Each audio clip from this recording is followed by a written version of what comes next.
जिल्हाधिकारी व जिल्हा दंडाधिकारी धाराशिव यांना सुरत चेन्नई ग्रीनफील्ड एक्सप्रेसवे या केंद्र सरकारच्या महत्त्वाकांक्षी प्रकल्पामध्ये भूसंपादनाच्या मूल्यांकनामध्ये अत्यंत निराशाजनक परिस्थिती ओढवली आहे असं गारानं निवेदनाच्या रूपात शेतकऱ्यांतर्फे देण्यात आलेलं आहे. नमस्कार मित्रांनो, मी doctor Manoj Kumar Premraj Munot.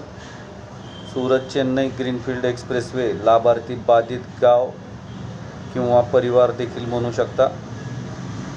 Indian expressways the lifeline of economy या आंतरराष्ट्रीय यूट्यूबमध्ये आपलं स्वागत करतो. परत एकदा तोच आरोप, बेईमानांमुळे असे इमानदार लोक अडचणीत.